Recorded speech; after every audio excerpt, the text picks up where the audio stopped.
Selamat datang di Podmed. Jangan lupa like, share, komen, dan subscribe. Selamat datang di Podmed Podcast. Film bukan hanya tontonan, tapi bisa juga jadi bahan obrolan. Welcome back guys ya, yang kalian yang suka nonton, ngomongin film, ngobrolin film, ngulik tentang film, bahkan ya, sampai gosipin film. Consider banget nih guys buat subscribe channel ini. Oke, hari ini kita mau bahas film apa nih? Sebenarnya udah kelihatan ya di thumbnail ya. Nah, misalnya kita mau bahas review film apa. Dan ini gue backstory ya seperti biasa guys, dimana film ini adalah gue ngambil lagi dari kategori list 250 movie all time IMDb gitu ya.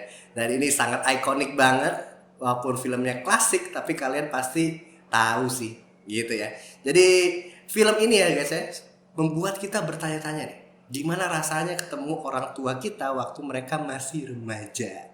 Di episode ini juga ya, gue pengen bahas review tanpa spoiler gitu ya. Jadi ada rating versi Podmat juga, plus rekomendasi film nih bertema waktu yang wajib kalian tonton. Jadi langsung aja kita gas ya guys, film klasik yang udah jadi ikon budaya pop, tidak lain dan tidak bukan Back to the Future. This October, the greatest time-traveling adventure is back on the big screen. You built a time machine out of a DeLorean? It's gone! Marty McFly and Doc Brown return. Wait, 21 gigawatts! For a whole new generation. Anything you do could have serious repercussions on future events. Isn't he a dreamboat? It's about time you saw Back to the future! Back to the Future. Nah jadi itu guys trailer dari Back to the Future. Ini sebetulnya gue baru banget nonton lah ya. Ya gak terlalu lama juga, 3 bulan atau 4 bulan yang lalu dah. Dan gue langsung tuh nyelesain 1, 2, 3 si Back to the Future. Karena apa guys? Karena sebelum bulan Juli ya waktu itu ya guys ya, Netflix tuh langsung ngeluarin itu film dari film Netflixnya. Makanya gue langsung selesain tuh. Dan cukup ini yang membuat gue tuh seru lah nonton film ini. Dan oke juga, entertaining juga. Dan balik lagi kalau ngomongin klasik tuh ada aja sih film-film yang adegannya kita bicara dialognya, narasinya itu oke banget gitu. Dan salah satu Back to the Future itu tuh menggambarkan itu gitu. Oke, kita juga akan bahas ya film ini berdasarkan non spoiler review guys gitu. Jadi kalian yang belum nonton nih aman banget itu buat nonton video ini, karena kita nggak memberikan spoilernya. Kita hanya akan memberikan highlight yang perlu nih kalian untuk notice gitu.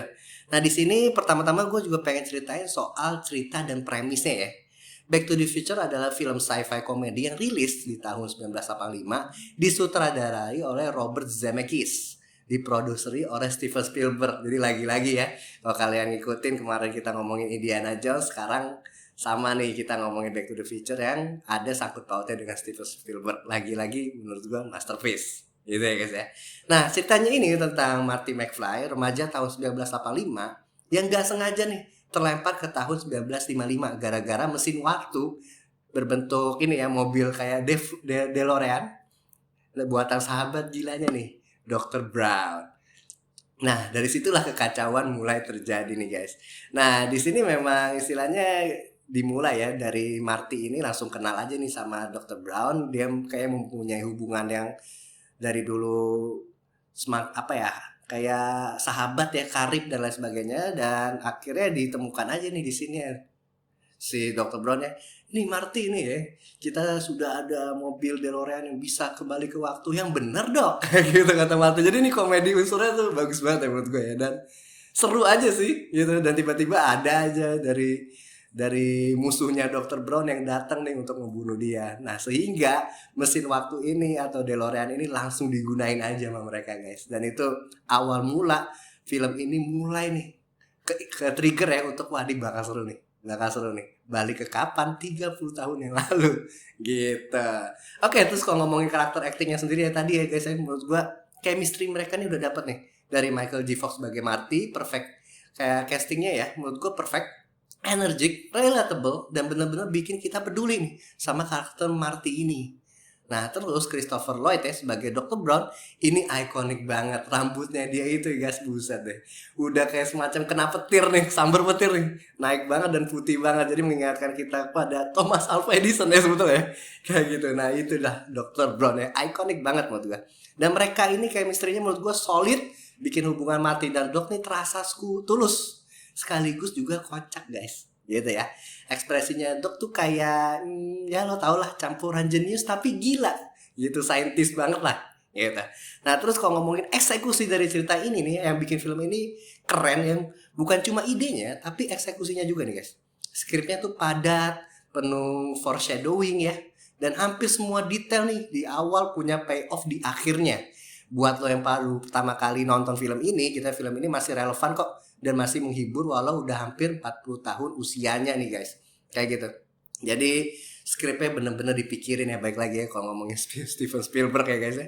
Dia dipikirin banget, casting-castingnya gimana, terus chemistry-nya gimana. Pasti tuh ada waktu nih mereka gitu ya untuk sebelum tag film ini dibangun dulu chemistry-nya bareng. Dan itu menurut gue Dr. Brown dan Marty ya, itu cocok banget sih gitu.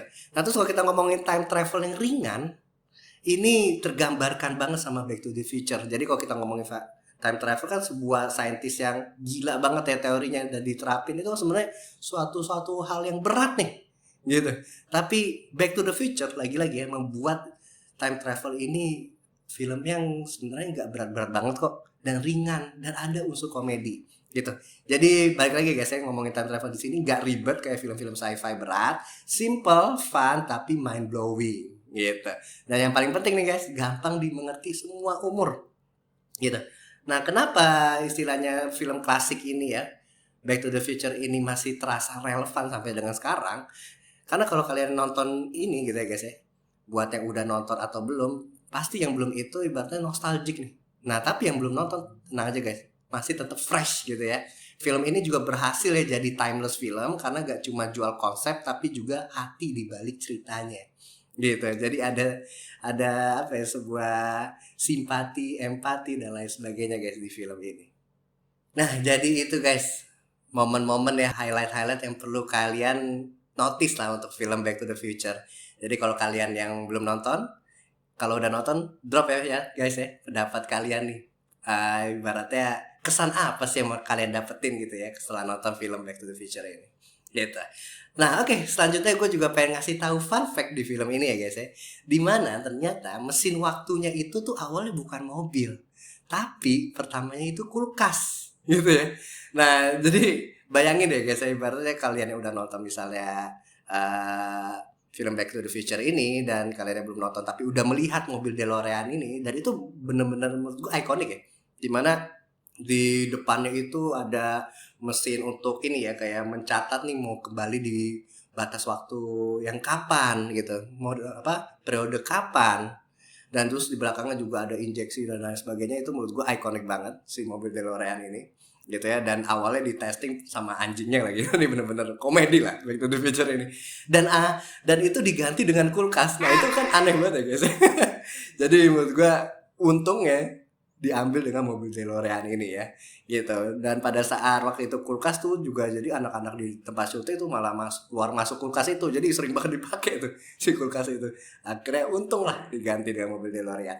Nah selanjutnya juga ya, fun fact lainnya guys ya, Michael J. Fox atau Marty ini ya awalnya hampir gak bisa main karena jadwal syuting ini cukup padat nih. Dia ngambil syuting juga di TV Family Ties namanya ya. Syutingnya sering dilakukan tengah malam setelah selesai dia syuting serial gitu. Jadi kalau kalian lihat ya, settingan awalnya itu malam, itu di adjust dengan jadwalnya Marty. Untungnya dengan Marty ya, karena menurut gue Marty ini cocok banget sih, oke banget menurut gue deh sebagai teman atau sahabat karirnya Dr. Brown gitu. Nah terus fun fact lainnya, adegan skateboard ikonik Marty nih guys, yang selalu ada di dunia 1, 2, 3, dimana skateboardnya awalnya ya klasik ya, ngomongin zaman dulu skateboard aja sampai skateboard terbang dan sampai skateboard lainnya juga, itu ikonik banget menurut gue. Itu sebenarnya diadaptasi atau terinspirasi gitu ya langsung dari tren skateboard nih guys pada tahun 80-an gitu. Jadi fun fact di Back to the Future ini nih menarik banget ya menurut gue ya guys ya. Dan untungnya semuanya dipakai gitu.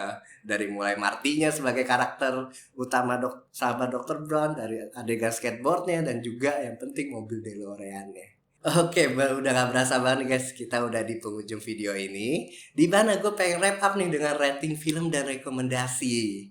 Nah, jadi rating film yang pengen gue kasih ke Back to the Future adalah dengan solid A gitu ya. A nih gue kasih. Nah, mungkin dari beberapa orang nih bisa ngasih A+ ya, tapi ini balik lagi ke selera, dan menurut gue kasihnya A. Tapi untuk film Back to the Future ini jujur ya guys ya, ini adalah salah satu yang film hampir gak ada celahnya menurut gue. Dari segi skrip, pacing, acting, sampai konsepnya, semua nyatu nih jadi pengalaman nonton yang timeless gitu. Michael J. Fox sebagai Marty McFly ya, tuh bener-bener hidupin karakter remaja yang relate banget. Polos tapi kepo. Sementara Christopher Lloyd sebagai Dr. Brown gila, energi masih kerasa bahkan setelah hampir 40 tahun ini. Nah, jadi chemistry mereka berdua ini menjadi jantung film ini nih menurut gue guys. Yang gue suka banget juga, hampir semua detail kecil di film ini nih punya payoff di akhir. Jadi kayak puzzle yang rapi banget nih gitu. Kalau lo nonton ulang berkali-kali, ini masih aja nemuin hal yang baru.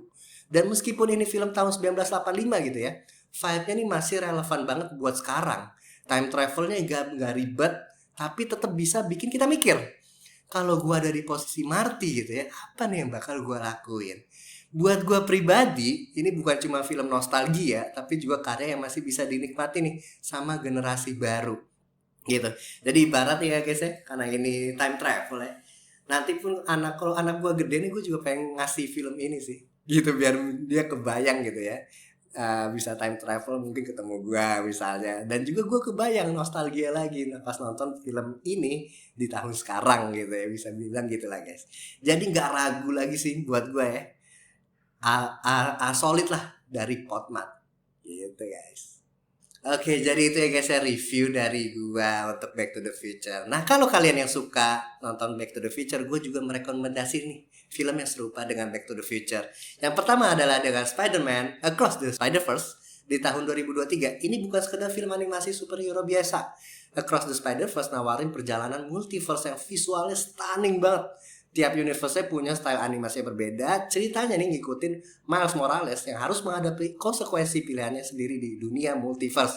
Kayak di Back to the Future gitu ya, pilihan kecil bisa berdampak besar pada masa depan. Film ini penuh warna, penuh emosi, dan bikin kita mikir tentang identitas serta tanggung jawab. Nah, terus yang kedua gue juga pengen merekomendasikan Interstellar ya, disutradari oleh Christopher Nolan, dan ini adalah director yang masih muda tapi film-filmnya gokil banget sih. Masih terhitung muda lah ya guys ya untuk director yang benar-benar bagus. Nah, Interstellar ngasih kita pengalaman sinematik soal waktu yang benar-benar mind blowing. Film ini tentang Cooper ya, mantan pilot NASA yang berusaha nyelamatin umat manusia dengan perjalanan ke galaksi lain. Yang bikin relevan sama Back to the Future adalah eksplorasi konsep waktu.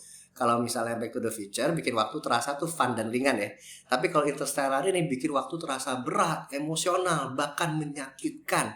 Karena tiap detik bisa berarti kehilangan orang yang lo sayang. Visualnya megah, musik Hans Zimmer ya, dari Hans Zimmer di sini benar-benar nempel di hati, dan endingnya bikin lo bengong lama gitu. Jadi kalau dari musik nih, Hans Zimmer nih oke banget, gue suka banget sama Hans Zimmer. Dan juga kalau ngomongin Cooper ya, Matthew McConaughey lagi-lagi ini adalah karakter aktor ya yang gue suka banget. Gampang banget sih jadi top 10-nya gue banget si Matthew McConaughey. Dan terus yang ketiga adalah Everything Everywhere All at Once tahun 2022.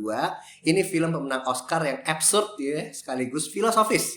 Disutradarai oleh duo Daniels ya. Film ini ngikutin Evelyn, ibu rumah tangga biasa yang tiba-tiba harus menyelamatin multiverse dari kehancuran. Bayangin chaos, komedi, kungfu, sampai drama keluarga, semua campur aduk jadi satu. Sama kayak Back to the Future ya, film ini ngangkat tema pilihan hidup. Gimana satu keputusan kecil bisa ngerubah seluruh jalannya dunia. Dan yang paling kuat gitu ya, film ini ngajarin bahwa di balik segala kekacauan multiverse, hal terpenting adalah hubungan sama orang-orang terdekat kita. Nah, itu adalah 3 rekomendasi yang sangat gue rekomendasikan guys, dan itu benar-benar bagus banget. Jadi check it out ya guys ya untuk nonton film itu. Nah, jadi itu ya guys ya episode Podmat tentang Back to the Future. Kita kupas tuntas ya tadi ya. Nah ini menurut gue masih menjadi film klasik yang gak cuma keren di masanya, tapi masih keren sampai sekarang. Kalau kalian yang belum nonton, buruan nih guys untuk nonton ya. Nah kalau kalian yang udah, share dong nih momen favorit kalian di kolom komentar.